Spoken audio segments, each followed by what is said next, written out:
Jemaat yang dikasihi oleh Tuhan Yesus Kristus, mari bersama-sama kita bangkit berdiri dan mempersiapkan hati pikiran kita di kebaktian pertama di hari Minggu pertama di bulan Oktober 2020.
Pertolongan kita adalah di dalam nama Allah yang menjadikan langit dan bumi. Turunlah atas kita sekalian anugerah dan damai sejahtera dari Allah Bapa dan anaknya Yesus Kristus Tuhan kita, dan dari pertolongan Roh Kudus. Amin.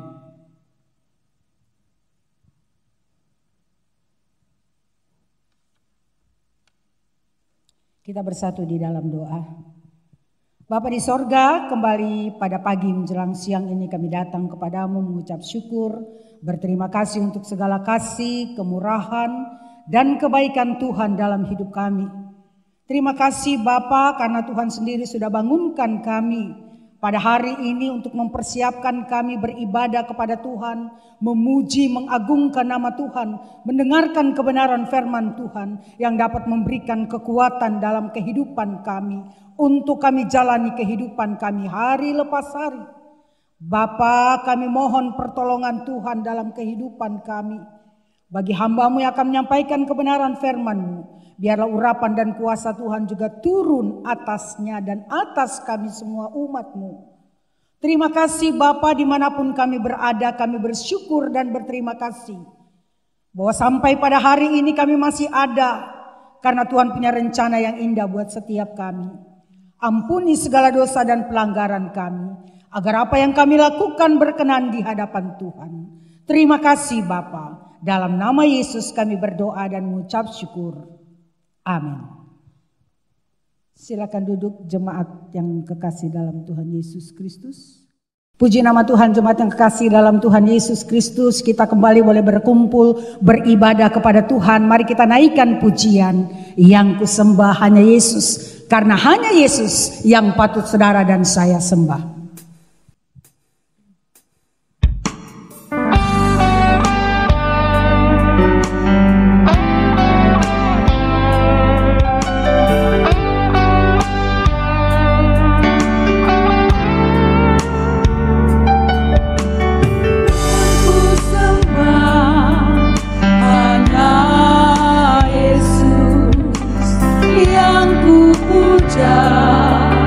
Hanya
kasih Bapa untuk segala kasih dan kebaikan-Mu.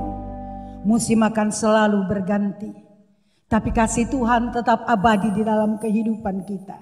Dia tidak pernah lekang, Dia selalu mengasihi saudara dan saya.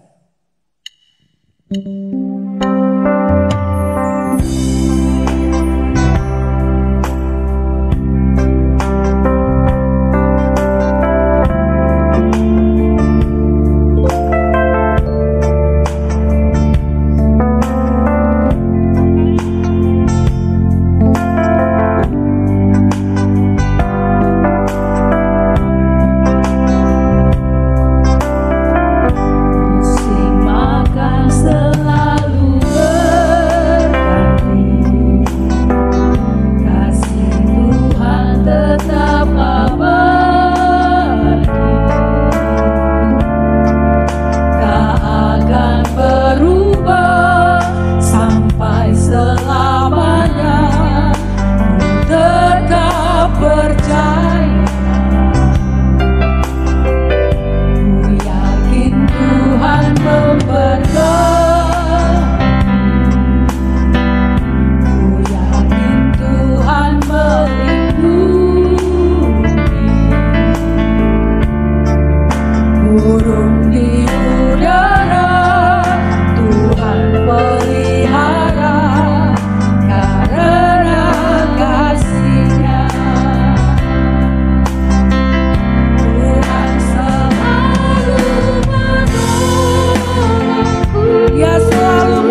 di dalam Tuhan Yesus Kristus, kita akan masih tetap memuji Tuhan. Nyamanlah, nyamanlah jiwa kita. Hari-hari ini banyak orang takut. Hari-hari ini banyak orang kecewa kepada Tuhan. Tetapi buat saudara dan saya sebagai anak-anak Tuhan, kita harus tetap percaya bahwa Allah ada bersama dengan kita. Oleh sebab itu kita boleh nyaman oleh karena Tuhan yang memelihara kehidupan kita. Nyamanlah, nyamanlah jiwaku.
Kita akan mempersiapkan hati pikiran kita untuk menerima kebenaran firman Tuhan. Silakan duduk jemaat yang kekasih dalam Tuhan Yesus Kristus.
Jemaat saya undang untuk bangkit berdiri. Berfirmanlah, berfirmanlah Tuhan. Roh Kudus surapi hamba-Mu, berfirmanlah, berfirmanlah, berfirmanlah Tuhan. Ku rindu menikmati sabda. Berfirmanlah, berfirmanlah Tuhan. Roh Kudus surapi hamba-Mu. Berfirmanlah, berfirmanlah Tuhan. Ku rindu menikmati sabda-Mu. Menikmati sabda-Mu. Ku rindu menikmati sabda-Mu.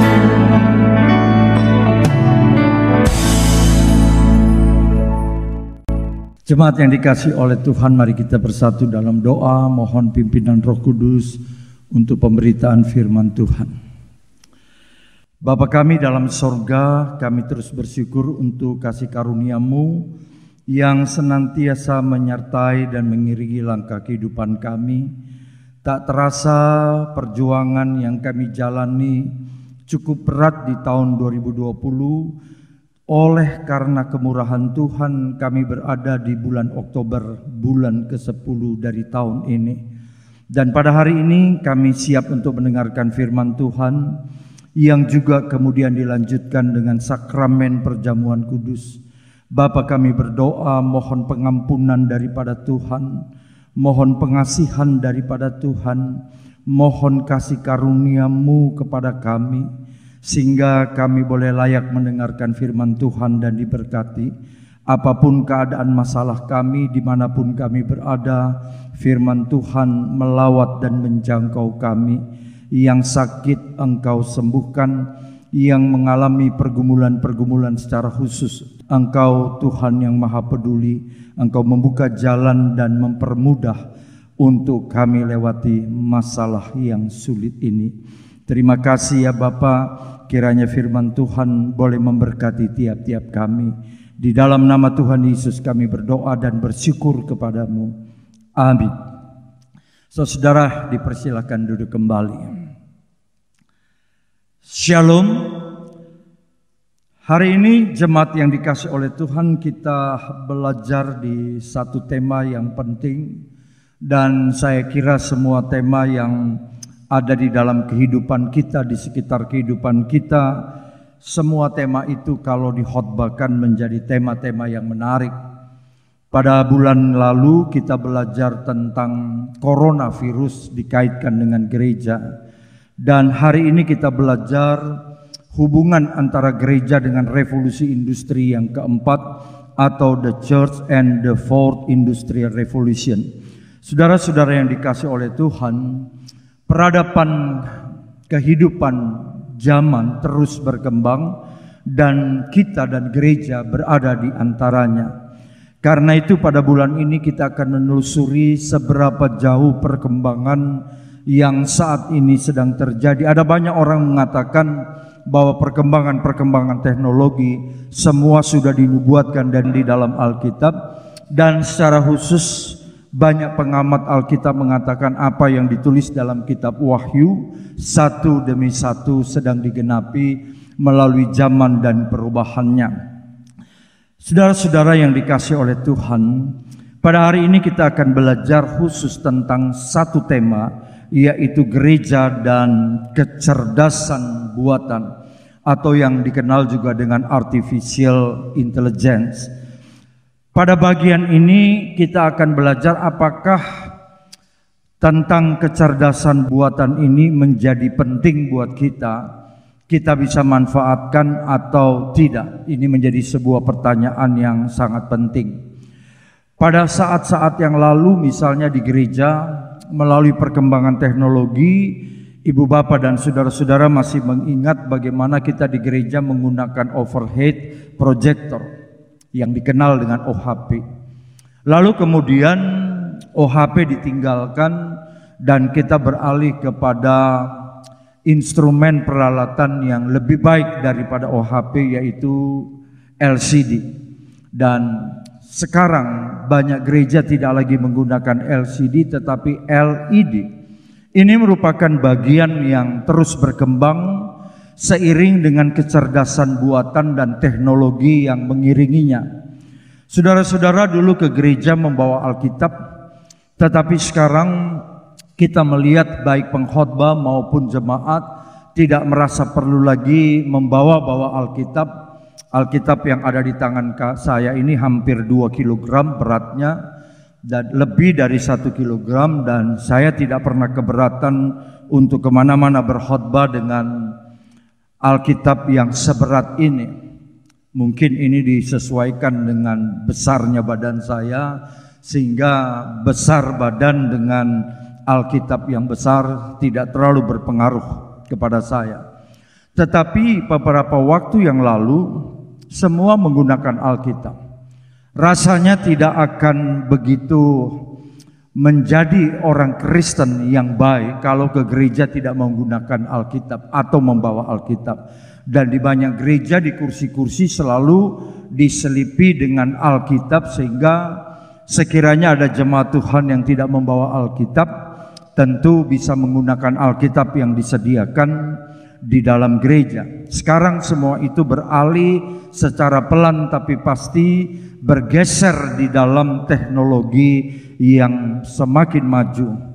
Saudara-saudara, mari kita baca di dalam Kejadian, kitab Kejadian, kitab pertama dalam Alkitab, dan di dalam kitab Kejadian pasal 11 ayat 1 sampai 9 ini bicara tentang menara Babel. Mari saudara-saudara siapkan hati pikiran saudara untuk diberkati melalui tuntunan dan bimbingan dari firman Tuhan hari ini. Kejadian 11 ayat 1 sampai 9. Ayat 1 tertulis sebagai berikut. Adapun seluruh bumi satu bahasanya dan satu logatnya. Maka berangkatlah mereka ke sebelah timur dan menjumpai tanah datar di tanah Sinear. Tanah Sinear ini diketahui di bagian Irak, yang sekarang kita kenal sebagai negara yang hancur lebur karena peperangan dan teroris yang sepertinya belum berkesudahan. Dikatakan lalu menetaplah mereka di sana.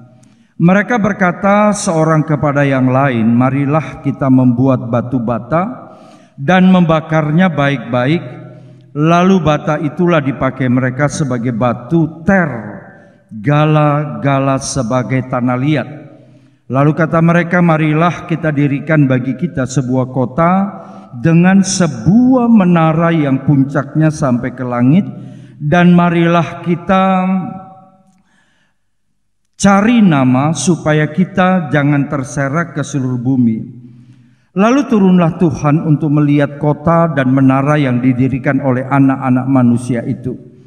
Dan ia berfirman, mereka ini satu bangsa dengan satu bahasa. Untuk semuanya ini baru permulaan usaha mereka. Mulai dari sekarang apapun juga yang mereka rencanakan, tidak ada yang tidak akan dapat terlaksana. Apapun yang direncanakan manusia sejak Kejadian pasal 11, semuanya dapat terlaksana. Ayat 7. Baiklah kita turun mengacau balaukan di sana bahasa mereka, sehingga mereka tidak mengerti lagi bahasa masing-masing. Demikianlah mereka diserahkan Tuhan dari situ ke seluruh bumi, dan mereka berhenti mendirikan kota itu. Itulah sebabnya sampai sekarang nama kota itu disebut Babel, karena disitulah dikacau balaukan Tuhan bahasa seluruh bumi, dan dari situlah mereka diserahkan Tuhan ke seluruh bumi. Sedemikian jauh pembacaan firman Tuhan. Yang berbahagia kita yang sudah mendengarkan firman-Nya dan memelihara dalam kehidupan hari lepas hari. Nah, jemaat yang dikasihi oleh Tuhan Yesus, kita baru membaca Kejadian pasal 11 ayat 1 sampai 9 dengan perikop adalah menara Babel. Babel ini selalu menarik dalam Alkitab karena merupakan sebuah menara keangkuhan dari manusia untuk diri sendiri. Kalau di Katekismus Heidelberg selalu kita belajar, semua orang Kristen belajar katekisasi. Dan saya ingat di bagian pertama dari katekisasi, melalui penggunaan dari Katekismus Heidelberg, ditanya apa tujuan manusia hidup. Manusia hidup untuk memuliakan Allah. Tetapi menara Babel sangat berbeda dengan apa yang menjadi tujuan manusia diciptakan oleh Tuhan. Karena itu nanti di dalam kitab Wahyu, Babel ini menjadi sosok pelacur besar yang sangat dibenci oleh Tuhan, karena Babel ini merupakan gambaran perlawanan, pemberontakan yang menjijikkan di hadapan Tuhan, tetapi yang menyeret banyak manusia mengikutinya. Nah, saudara-saudara yang dikasihi oleh Tuhan, tidak semua ingin saya sampaikan, artinya ayat demi ayat. Saya ingin mengambil 2-3 ayat dari pembacaan kita, ayat 1 sampai 9. Pada ayat yang keempat ini merupakan sebuah motivasi latar belakang yang sebenarnya mirip dengan kejatuhan malaikat terang yang bernama Lucifer, yang akhirnya diusir oleh Tuhan. Aku hendak, yang menjadi alasan mengapa Lucifer diusir oleh Tuhan dari sorga. Aku ingin disembah, aku ingin menjadi seperti Allah dan sebagainya. Nah, di dalam ayat yang keempat, saudara-saudara, kita membaca dengan jelas juga kata mereka, marilah kita dirikan bagi kita sebuah kota dengan sebuah menaranya yang puncaknya sampai ke langit, dan marilah kita cari nama supaya kita jangan berserak ke seluruh bumi. Saudara-saudara, motivasi seperti ini kalau diuji dari karya dan rencana Tuhan tidak berjalan seiring. Dan karena itu kemudian nanti Tuhan turun melihatnya dan menghancurkannya. memberikan bahasa yang berbeda-beda kepada satu yang lain. Saya membayangkan ketika ada seseorang meminta palu, bicara kepada kawannya, tolong kirim saya palu, maka yang dikirim adalah gergaji, dikacaukan oleh Tuhan. Saudara-saudara, kata kita di sini untuk menunjukkan tentang supremasi manusia di dalam konteks keangkuhan.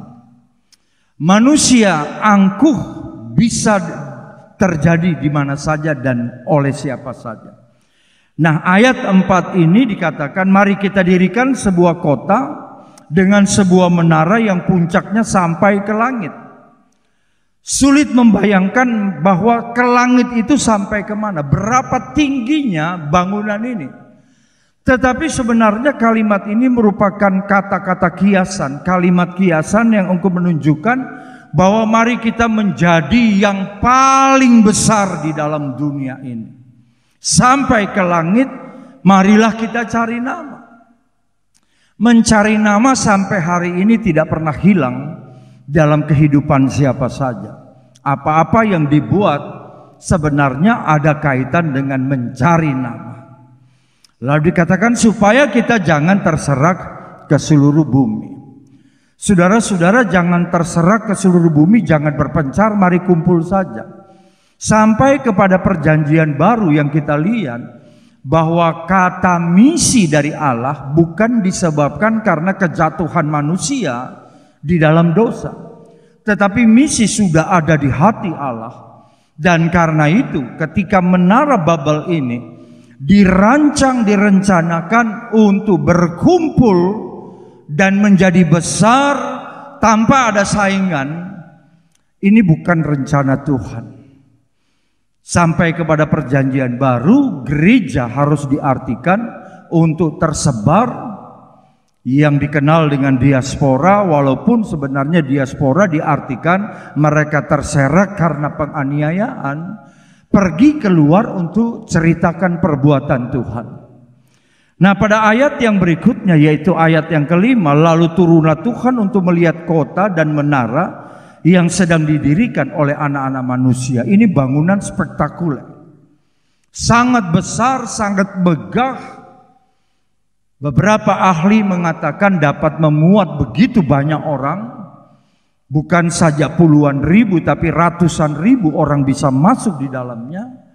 Namun kemudian ini merupakan hal yang sangat tidak sesuai di pandangan Tuhan. Turunlah Tuhan untuk melihat kota itu.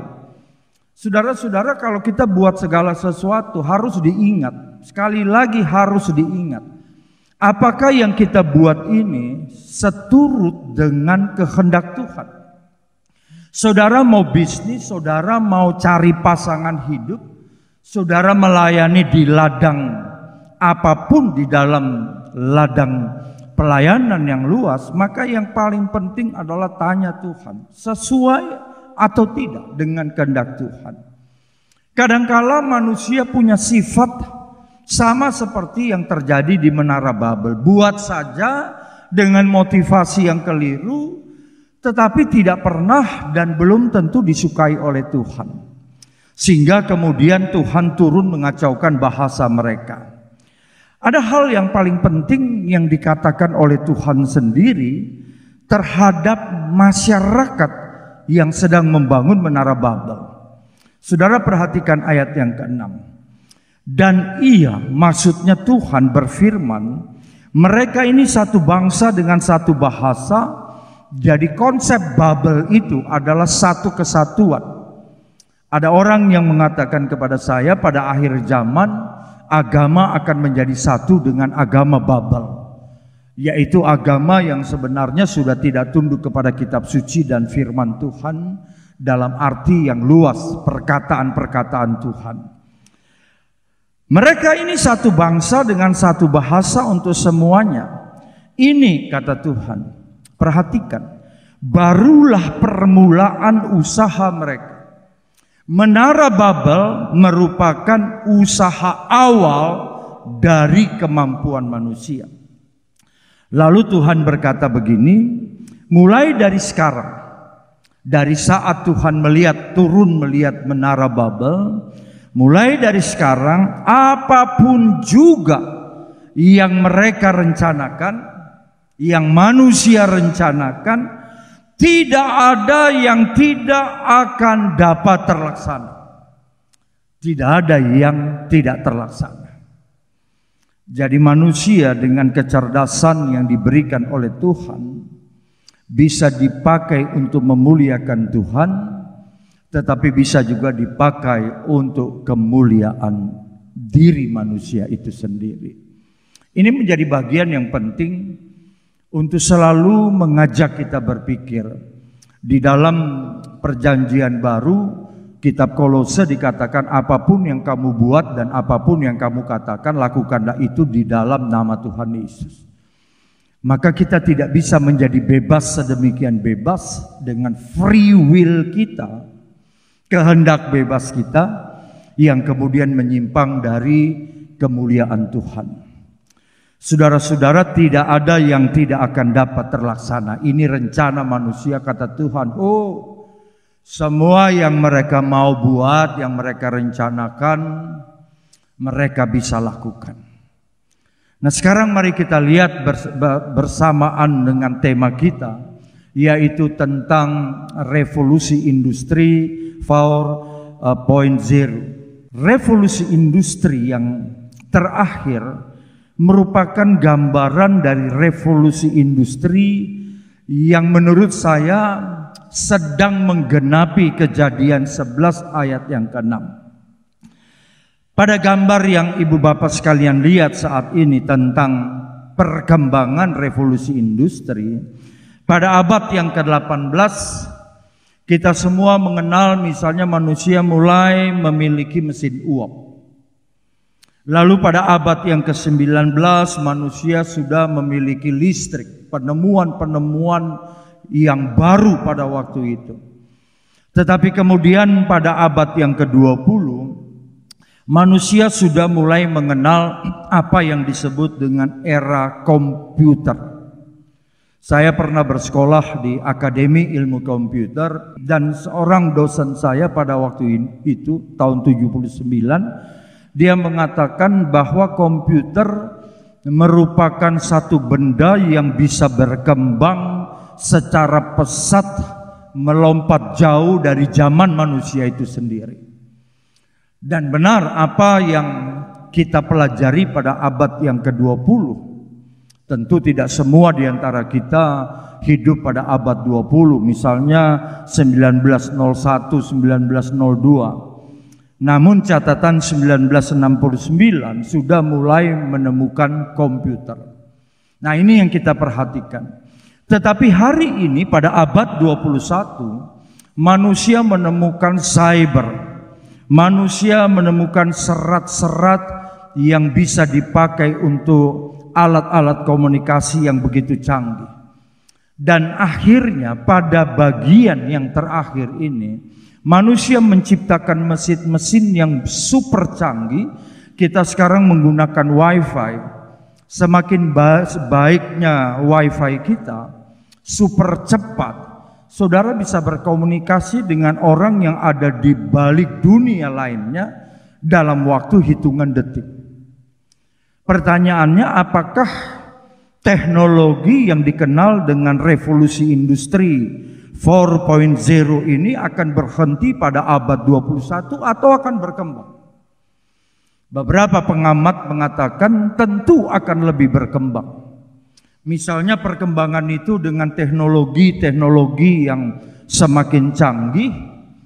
Misalnya kalau saya ada di rumah, kalau saudara kenal istilah hologram dan saudara ingin berkhotbah di gereja ini, saudara tidak perlu hadirkan tubuh saudara secara fisik di gereja. Sudah beberapa nanti akan saya sampaikan pada bagian minggu-minggu yang akan datang, di mana seseorang bisa berdiri di hadapan banyak orang tanpa kehadiran orang itu. Jadi saya bisa berkhotbah dari rumah saya tanpa harus datang di gereja. Sudah mulai teknologi seperti itu ditumbuh kembangkan. Ada orang berkata mobil pada masa depan tidak lagi akan berjalan di darat. China sudah mulai melakukan terobosan teknologi di mana kendaraan-kendaraan pada waktu yang akan datang dia bisa terbang dengan begitu mudah. Semua ini adalah teknologi. Siapa yang buat? Manusia.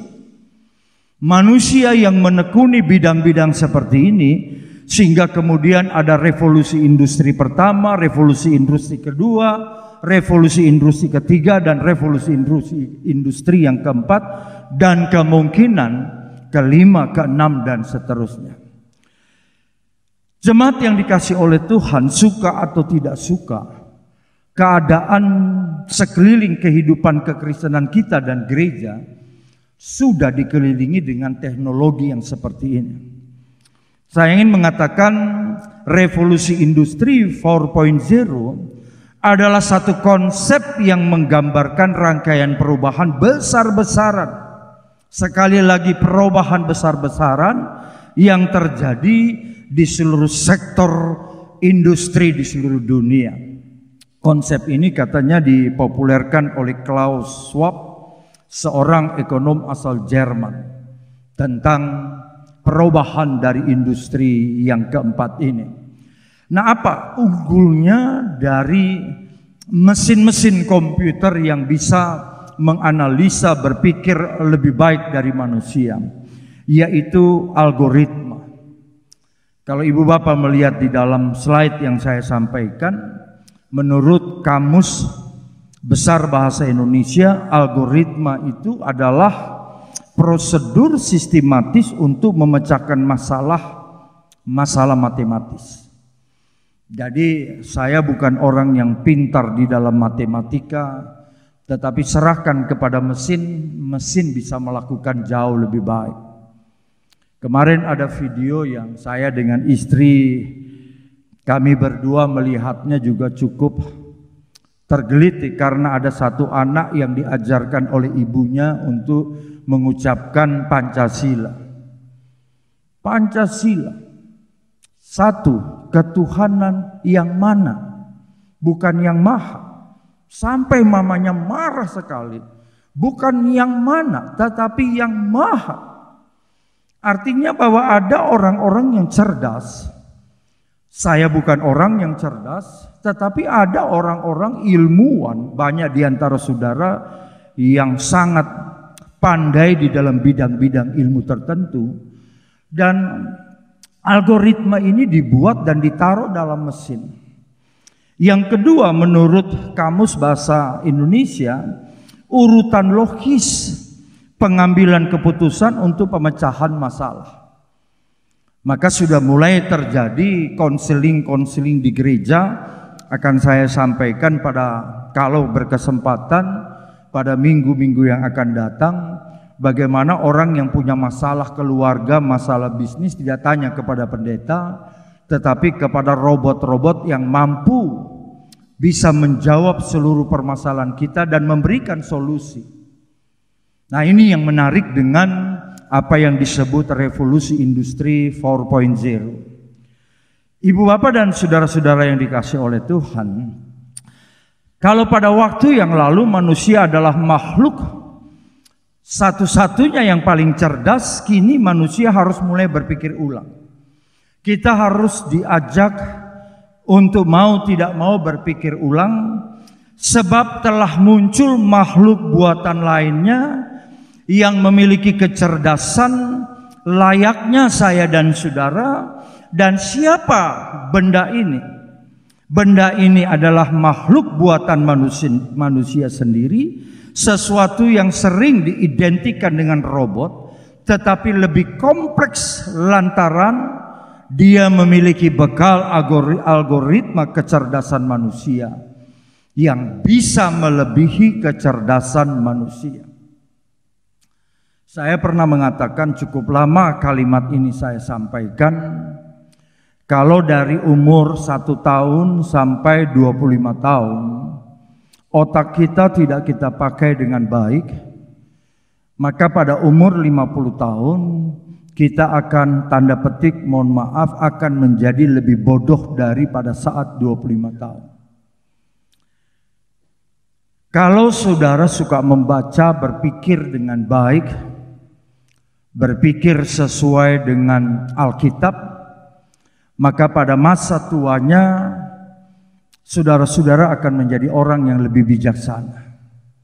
Ini bagian yang telah riset, telah diperhatikan bahwa memang ternyata ada hal-hal yang harus dikembangkan dalam otak kita. Tetapi saudara-saudara yang dikasih oleh Tuhan, bahwa robot yang kemudian dibuat oleh manusia, artificial intelligence, ini merupakan buatan dari manusia. Ingat Kejadian 11 ayat 6 tadi. Lalu apa itu robot atau robotik? Di era digital sekarang ini saudara-saudara, satu penemuan yang sangat fenomenal berkembang adalah muncul mesin-mesin robot dalam berbagai bentuk. Sehingga ibu bapak akan melihat bahwa di banyak hal di bidang produksi yang mampu menggantikan kinerja karyawan atau menggantikan peran manusia. Dan apa bedanya manusia dengan robot? Robot tidak perlu digaji, robot bisa bekerja lebih dari 24 jam, dan robot lebih cerdas. Dan satu hal yang selalu dikagumi dengan robot ini karena dia tidak pernah mengenal lelah. Konon dengan kemampuan satu robot itu bisa dibandingkan dengan minimal 1000 orang bekerja. Kalau misalnya di bagian dari pabrik-pabrik kendaraan, saudara, perakitan-perakitan di berbagai negara sekarang sudah tidak menggunakan manusia. Nah, ini yang ingin saya sampaikan, saudara-saudara yang dikasih oleh Tuhan. Karena itu mesin-mesin cerdas ini yang disebut dengan artificial intelligence, dia memiliki kecerdasan yang dibuat oleh manusia. Tentu manusia yang cerdas. Dan benda ini yang sekarang ini mulai mewarnai peradaban kehidupan manusia. Dan tanpa kita sadar bahwa ini menjadi alat saing yang ampuh. Sehingga ada banyak pekerja yang sekarang tidak perlu bekerja lagi karena sudah digantikan oleh mesin. Dan kecerdasannya tidak perlu diragukan lagi, sangat bisa diandalkan, bahkan ketimbang manusia yang asli. Sekali lagi tadi saya katakan bahwa robot tidak akan menuntut naik gaji, robot tidak akan merasa lelah, manusia bisa mengeluh, robot tidak. Manusia bisa berkeringat, kalau muka robotnya dibuat tersenyum, kerja 24 jam dia akan tetap tersenyum. Nah, kita ada di dalam situasi yang seperti ini. Gereja, iman Kristen berhadapan dengan hal-hal yang seperti ini. Jemaat yang dikasih oleh Tuhan, bahwa mesin-mesin cerdas ini dirancang dengan sebuah kebutuhan yang diinginkan oleh penciptanya. Misalnya kalau saya orang pintar, cerdas, lalu saya mendesain bagaimana robot yang saya ciptakan ini bisa menulis jauh ribuan kali dari tulisan saya yang seperti cakar ayam. Maka setiap kali menulis saya hanya bicara saja, dan robot yang didesain sesuai dengan tujuannya akan menulis jauh lebih baik dari yang bisa saya buat. Kemampuan dari komputer digital atau robot kontrol komputer untuk menjalankan sebuah tugas umum yang diasosiasikan dengan pola-pola kecerdasan tertentu. Yang membuat mobil dikhususkan untuk mobil, yang menulis, bahkan yang lain-lain sebagainya. Dan jemaat yang dikasih oleh Tuhan, artificial intelligence seringkali diaplikasikan dalam sebuah proyek sistem dengan pengembangan yang dibekali dengan karakteristik proses intelektualnya yang seakan-akan robot ini sudah sama dengan manusia. Sehingga di beberapa video yang bisa ibu bapak perhatikan, Ada banyak orang tertentu yang jatuh cinta kepada robot.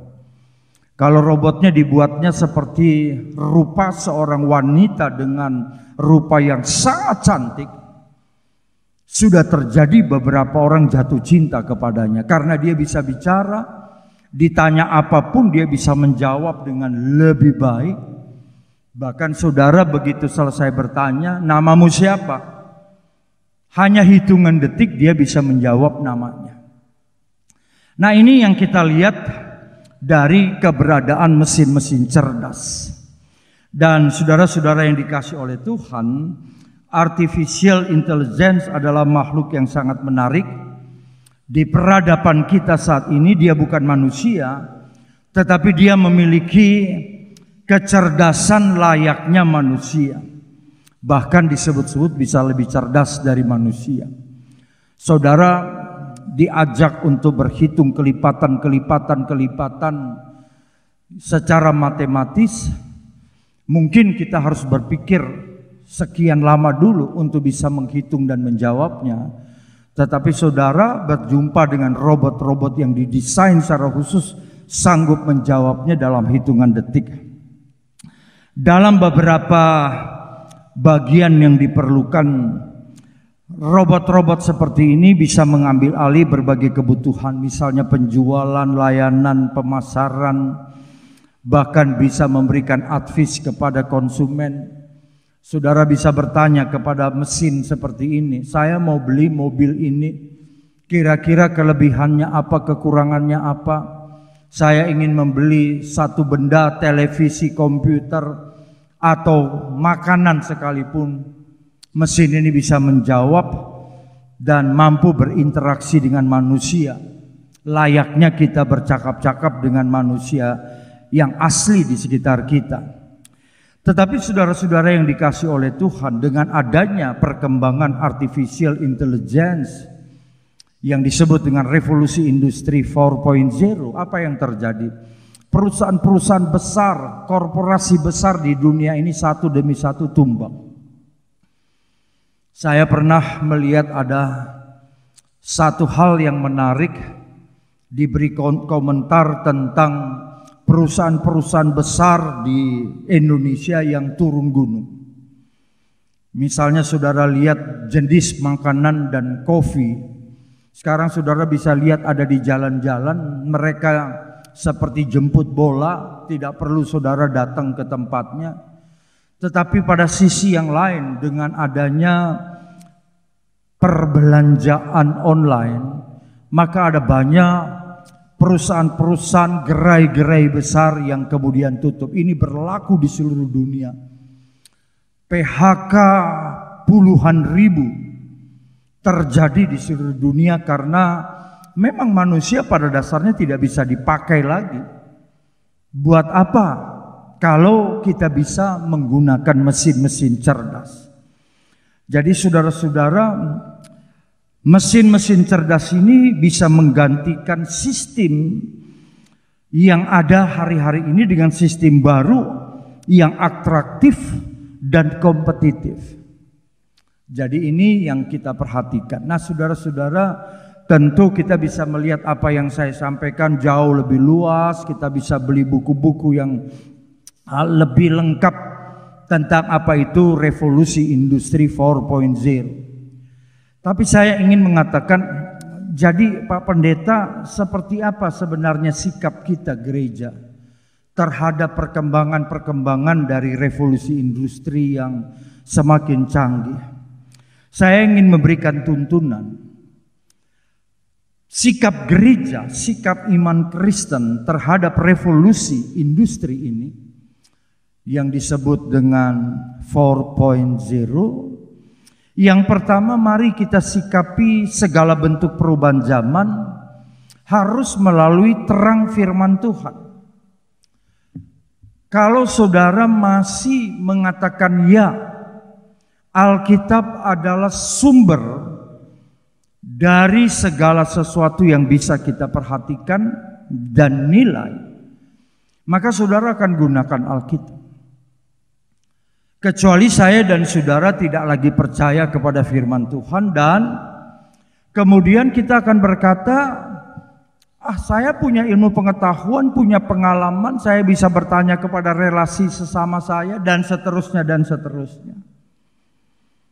Itu yang pertama. Yang kedua, sudah tentu hal-hal yang berguna sejauh tidak bertentangan dengan Alkitab, dengan firman Tuhan, bisa kita dapatkan, kita manfaatkan, kita pakai untuk kepentingan kita.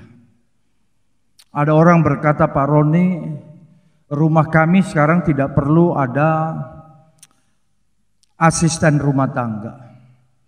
Karena semua sudah dikerjakan oleh mesin. Menyapu itu dilakukan oleh mesin pembersih di rumah. Jadi kami tidak perlu lagi adanya pembantu. Wah, luar biasa. Selama dan sejauh itu bisa dimanfaatkan untuk kebaikan, silahkan. Tetapi saya ingin memberikan 1 Korintus 10 ayat 23. 1 Korintus 10 ayat 23 berkata begini. Segala sesuatu diperbolehkan, benar. Tetapi bukan segala sesuatu itu berguna. Segala sesuatu diperbolehkan. Tapi bukan semua yang segala sesuatu diperbolehkan itu berguna buat kita. Lalu ditambahkan lagi segala sesuatu diperbolehkan, benar. Tetapi bukan segala sesuatu itu membangun kita. Jadi saudara-saudara, sikap gereja menghadapi revolusi industri 4.0 yang harus kita cermati secara sungguh-sungguh, apakah ini tidak mengganggu eksistensi kekristenan iman kita. Harus jelas. Sebab nanti pada zaman di dalam kitab Wahyu Antikristus itu juga akan menjadi tantangan besar. Misalnya setiap orang akan memiliki chip di tangan atau di dahi, dan orang-orang seperti itu tidak menggunakan nama. Akan terjadi di mana saya dan saudara tidak lagi perlu nama. Siapa nama? Yang diperlukan PIN kita berapa, angka kita berapa. Di bank bukan cari nama, tapi angka. Manusia akan beralih dari pribadi kepada angka-angka. Nah, ini yang menurut saya harus kita perhatikan dengan seksama. Dan ada beberapa contoh yang harus kita perhatikan, ciri-ciri manusia akhir zaman. Yang pertama adalah menolak Allah dan kebenarannya. Saya pernah berkhotbah dan mengatakan sesuai firman Tuhan, orang yang jahat bertambah jahat, yang cemar bertambah cemar, tetapi yang kudus dia akan tetap kudus. Maka ciri pertama menolak Allah. Semakin jauh dari Allah dan kebenarannya. Yang kedua, ciri-ciri orang pada akhir zaman, manusia pada akhir zaman menjadi sangat serupa dengan dunia dan mencintainya. Alkitab mengatakan janganlah kamu serupa dengan dunia, dan siapa yang mencintai dunia dia menjadi seteru Allah. Orang-orang yang disebut hidup pada akhir zaman akan mengikat dirinya dengan benda dan menyembahnya. Ini begitu jelas dengan apa yang saya sampaikan di dalam konteks manusia-manusia dengan spiritualitas postmodern. Bukan lagi I and you berelasi dengan manusia, tetapi I and it dengan benda. Sekarang ini kita semua diukur dari benda. Saudara punya apa? Kalau yang saudara punya itu bernilai mahal, yang dicari oleh banyak orang, nilai hidup saudara seakan-akan juga semakin meningkat. Dan yang keempat adalah yang menggenapi Kejadian 11 ayat 6. Tuhan bilang apa saja yang mereka rencanakan mulai saat ini, semuanya itu akan dilakukan. Nah, saudara-saudara yang dikasihi oleh Tuhan Yesus, pertanyaan dari kita adalah siapakah manusia, saya dan saudara? Di dalam Kejadian 1 ayat 26, saya ambil sedikit saja. Berfirmanlah Allah, baiklah kita menjadikan manusia menurut gambar dan rupa kita. Artinya manusia adalah imago Dei, gambar dan rupa Allah. Dan apa yang membuat manusia menjadi makhluk yang paling spesial dari makhluk-makhluk yang lain? Karena ia diciptakan, dia memiliki akal budi, dia memiliki hati, rasa, ada nalar, ada naluri, ada nurani, dan memiliki kecerdasan. Karenanya manusia tidak dapat disamakan dengan makhluk apapun yang ada dalam dunia ini. Saudara-saudara, lihat slide ini, bahwa kalau manusia yang diciptakan oleh Tuhan, yang pertama dia serupa dengan gambar Allah, dia hidup oleh roh, dia menyembah Allah, dia memiliki hikmat, dan dia akan memiliki hidup kekal di rumah Bapa sorga atau juga di dalam neraka, sama-sama hidup kekal. Robot atau robotik, dia diciptakan manusia sesuai dengan gambar manusia. Makanya robot tidak dibuat mirip-mirip dengan hewan, tapi dengan manusia. Dan digerakkan oleh mesin, dan robot bersifat sementara. Kalau robot saudara bakar, saudara hancurkan, dia hancur. Nah, ini perbedaan yang paling mendasar antara manusia dengan mesin-mesin cerdas itu. Akhirnya ibu bapak, saudara-saudara yang saya kasih dalam Kristus, saya ingin menutup dengan satu ayat, bahwa kedaulatan Tuhan selalu menentukan jalannya sejarah, menentukan manusia dan alam semesta. Kalau saudara baca Wahyu pasal 18 ayat 2, dan ia berseru dengan suara kuat, katanya sudah roboh Babel, kota besar itu, dan ia telah menjadi tempat kediaman roh-roh jahat dan tempat bersembunyi semua roh najis dan tempat bersembunyi segala burung yang najis dan yang dibenci oleh Tuhan. Semua yang buruk itu digambarkan dengan Babel. Tetapi dalam kitab Wahyu, kehebatan Babel itu digambarkan dengan kenajisan, roh najis, burung yang najis, berbeda dengan burung Roh Kudus, simbol daripada Roh Kudus. Sehingga ini menunjukkan bahwa menara Babel tidak akan dibiarkan oleh Tuhan pada konteks akhir zaman. Nah, jemaat yang dikasih oleh Tuhan, kalau kemudian menara Babel manusianya dikacaukan, tetapi keangkuhan dari manusia pada akhir zaman yang menganggap dirinya lebih hebat daripada Tuhan, itu akan dihancur leburkan oleh Tuhan. Mari kita hidup dengan bijaksana, bahwa segala sesuatu yang baik dibuat yang baik buat saya dan saudara belum tentu itu berguna dan belum tentu itu membangun.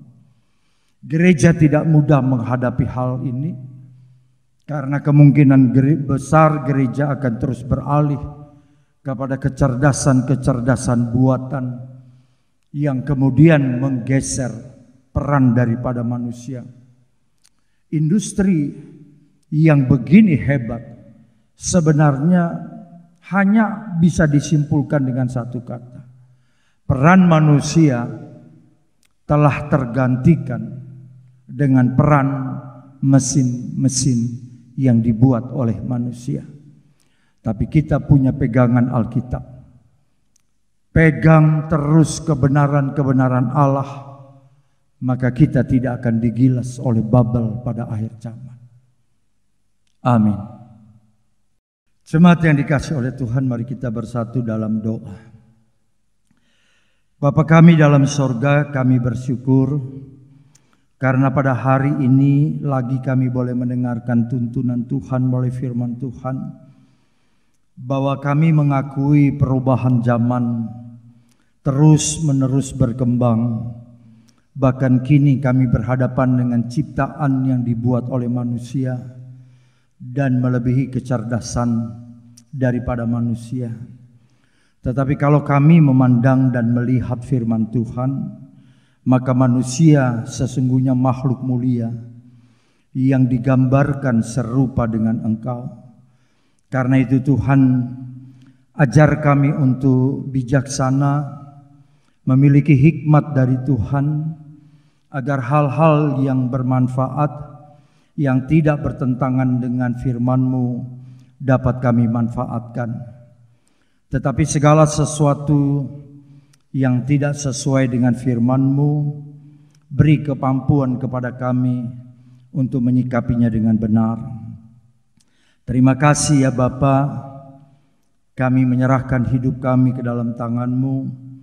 Di tengah-tengah situasi pandemi COVID-19 yang belum melandai, di mana-mana kami melihat ada banyak orang yang menjadi korban, di mana-mana kami mengetahui bahwa tingkat dari orang-orang yang terkonfirmasi masih terus melaju tinggi. Tuhan kasihani kami semua, kasihani bangsa kami, kasihani gereja Tuhan. Supaya jelang akhir tahun ini kami memohon oleh kuasa dan otoritas-Mu, kami sekalian dapat bernatalan dengan baik dan mengakhiri tahun yang penuh perjuangan di sepanjang tahun 2020 ini, hanya karena kasih karunia daripada Tuhan. Ya Tuhan, tilik kami di rumah kami masing-masing, kebutuhan-kebutuhan spiritual kami, janganlah terjadi di antara kami ketika kami berada di rumah, kami tidak sehati dan sepikir. Janganlah kami dikuasai dengan ketakutan demi ketakutan. Lebih daripada itu kami berdoa, cukupkan kebutuhan-kebutuhan keluarga kami, supaya di tengah-tengah situasi yang sulit, kami masih dimampukan untuk berdiri tegak, bahwa hidup kami Tuhan yang punya, hidup kami Yesus yang punya, dan kami tetap bersaksi bahwa Tuhan tidak mengizinkan orang percaya tergeletak sedemikian rupa.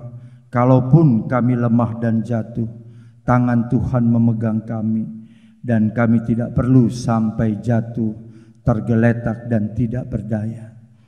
Terima kasih Bapa, ini doa kami yang kami panjatkan kepadamu penuh syukur di dalam nama Tuhan Yesus Kristus, Tuhan dan Juru Selamat kami yang hidup, yang telah mengajar kami berdoa.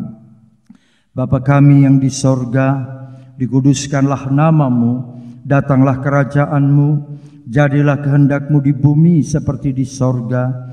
Berikanlah kami hari ini makanan kami yang secukupnya, dan ampunilah kami akan kesalahan kami, seperti kami juga mengampuni orang yang bersalah kepada kami. Dan janganlah membawa kami ke dalam pencobaan, tetapi lepaskanlah kami daripada yang jahat, karena Engkaulah yang mempunyai kerajaan dan kuasa dan kemuliaan sampai selama-lamanya. Amin.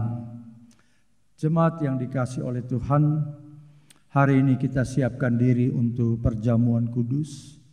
Saudara-saudara yang telah dilayakkan untuk mengikuti perjamuan kudus, pastikan roti dan cawan anggur sudah ada di dekat saudara-saudara, dan siapkan hati kita untuk menerima pelayanan perjamuan kudus.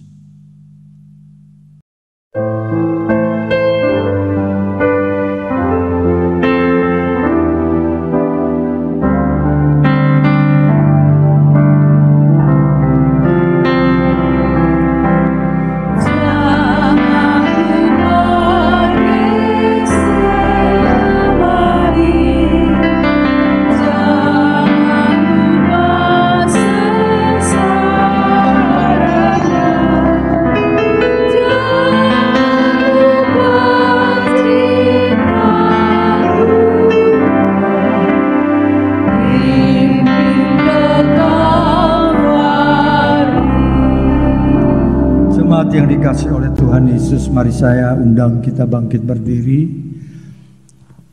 dan sambil memegang roti di tangan kanan, naikkan tinggi di atas kepala dan dengarkanlah firman Tuhan. Sebab apa yang telah kuteruskan kepadamu telah aku terima dari Tuhan, yaitu bahwa Tuhan Yesus pada malam waktu ia diserahkan mengambil roti, dan sesudah itu ia mengucap syukur atasnya, ia memecah-mecahkannya dan berkata, inilah tubuhku yang diserahkan bagi kamu, perbuatlah ini menjadi peringatan akan aku. Bapa di sorga, tubuh Yesus Kristus adalah tubuh yang kudus, suci dan mulia. Tetapi tubuh yang kudus, suci dan mulia disalibkan di Golgota oleh karena dosa-dosa kami. Sepantasnya kami diganjar dengan dosa-dosa yang kami buat, yaitu kebinasaan dan hukuman kekal. Tetapi karena begitu besar kasih-Mu atas kami, yang telah mengutus Kristus mati bagi kami, sehingga kami yang percaya boleh diselamatkan. Yang ada di tangan kami tetaplah roti biasa, tetapi kami mengimaninya sebagai lambang dari tubuh Yesus Kristus, tubuh yang kudus, yang suci dan yang mulia. Ketika kami memakannya, kami dipersekutukan dalam persekutuan yang kudus dan manunggal dengan Engkau, dan hidup kami dibaharui terus-menerus. Karena itu kami mau memakannya dengan iman penuh syukur dalam nama Tuhan Yesus Kristus. Jemaat Tuhan, mari kita makan dengan iman penuh syukur dalam nama Tuhan Yesus Kristus.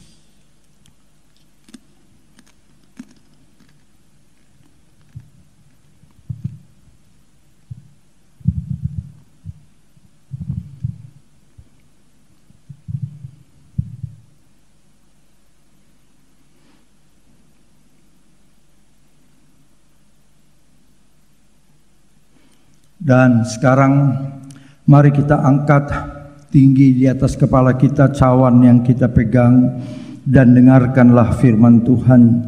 Demikian juga ia mengambil cawan sesudah makan lalu berkata, cawan ini adalah perjanjian baru yang dimeteraikan oleh darahku. Perbuatlah ini setiap kali kamu meminumnya menjadi peringatan akan aku. Sebab setiap kali kamu makan roti ini dan minum cawan ini, kamu memberitakan kematian Tuhan sampai ia datang. Bapa di sorga, darah Yesus Kristus adalah darah yang kudus, suci dan mulia. Tetapi darah yang kudus, suci dan mulia mengalir tercurah di Kalvari, Golgota oleh karena dosa-dosa kami. Sesungguhnya karena darah Yesus kami diselamatkan, karena darah Yesus kami disucikan, kami dibasuh dari dosa-dosa kami. Dosa-dosa yang merah seperti kermisi dijadikan putih seperti salju. Dan sebagaimana Tuhan memisahkan barat dari timur, demikian Engkau memisahkan kami dari pelanggaran-pelanggaran kami. Yang ada di tangan kami tetaplah air anggur biasa, tetapi kami mengimaninya sebagai lambang dari darah Tuhan Yesus, darah yang kudus yang menyelamatkan kami. Kami mau meminumnya dengan iman penuh syukur dalam nama Tuhan Yesus Kristus. Jemaat, mari kita minum dengan iman penuh syukur dalam nama Tuhan Yesus Kristus.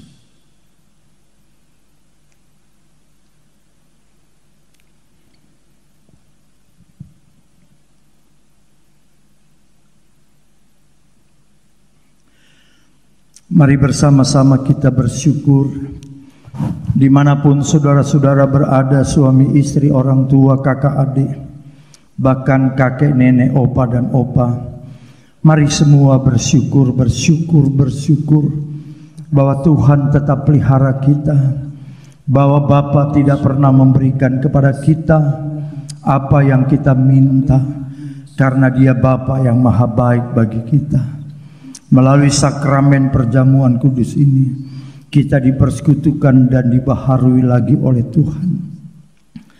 Bapa di sorga, terima kasih karena hari ini kami menerima firman Tuhan dan menerima layanan sakramen kudus, yaitu perjamuan kudus yang menguatkan kami, yang selalu mengingatkan kepada kami tentang arti kematian Yesus bagi kami, agar kami yang berdosa tidak tinggal terus di dalam dosa, tetapi kami menerima Tuhan Yesus sebagai Tuhan Juru Selamat kami, dan hidup kami dikuduskan, diselamatkan, dan Tuhan terus menyertai kami.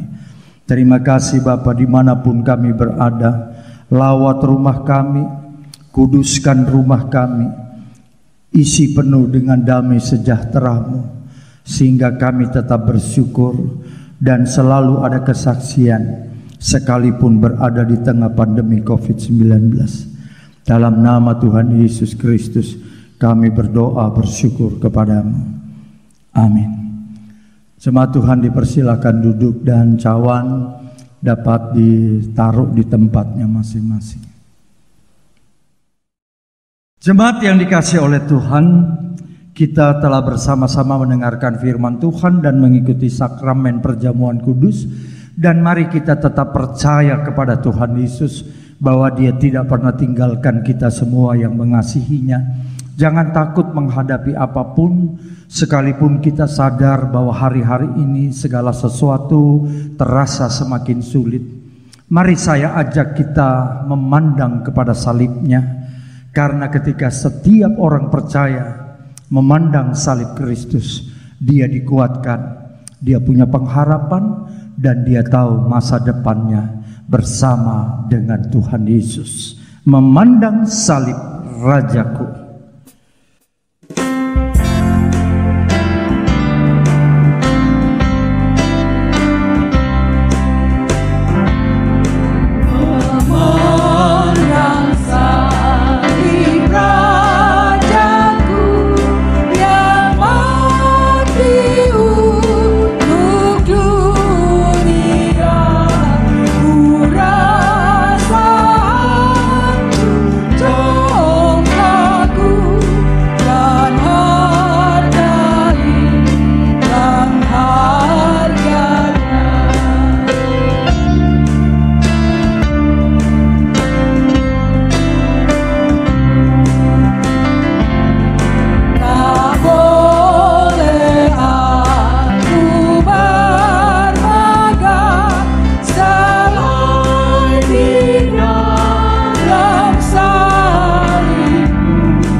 Kita bangkit berdiri.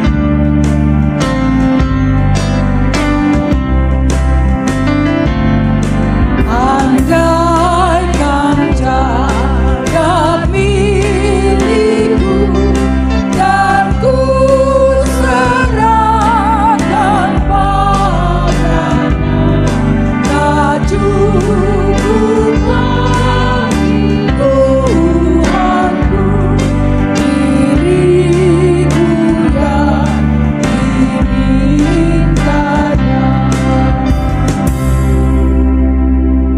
doksologi.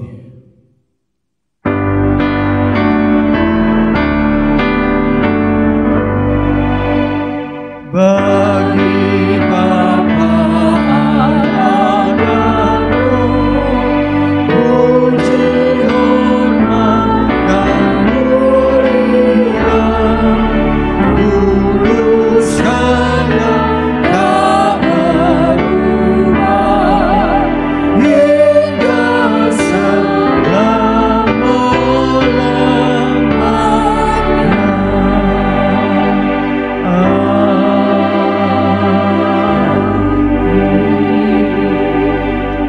Jemaat yang dikasihi oleh Tuhan Yesus, arahkanlah hati dan pikiranmu dan terimalah berkat yang datang dari Tuhan. Adapun anugerah dari Allah Bapa, kasih dari Tuhan Yesus Kristus, serta persekutuan dari Roh Kudus menyertai saudara-saudara sekalian, mulai dari saat ini sampai Tuhan Yesus Kristus datang kembali, bahkan sampai selama-lamanya. Amin.